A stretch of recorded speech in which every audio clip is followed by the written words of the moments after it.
Hello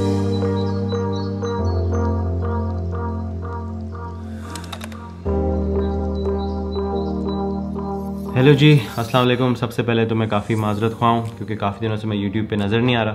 पहले मैं travel कर रहा था, उसके बाद मैं बीमार था, उसके बाद मैं बीमारी में ट्रैवल कर रहा था। खैर, अब हम वापस आ गए and welcome to the last episode of stories of hope.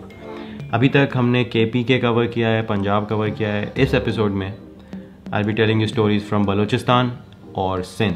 पहली स्टोरी बलूचिस्तान की है और ये स्टोरी बताने से पहले ये ज़रूरी है कि मैं बेनिफिशरी की आइडेंटिटी छुपा के रखूं, वरना कंट्रोवर्सी हो सकती है।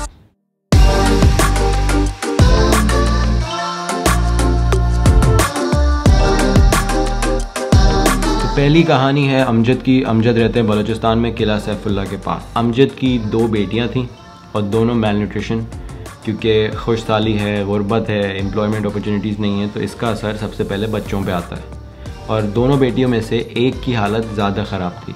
फिर Hans got in touch with them. Hans is the NGO जिनके साथ मैं सारी वीडियोस बना रहा हूँ, ये सारे उनके प्रोजेक्ट्स हैं। तो हैंस ने इनको न्यूट्रिशन पैकेट्स दिए। पैकेट होता है छोटा सा, उसमें पाउडर होता है जिसमें प्रोटीन, विटामिन, मिनरल जो भी बच्चों को ज़रूरत हो वो सब उसमें होता है।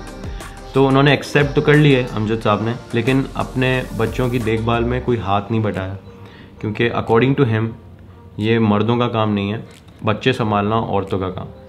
जिसकी वजह से उनकी एक बेटी नेग्लेक्ट हुई जिसकी हालत ख़राब थी एंड शी पास्ड अवे।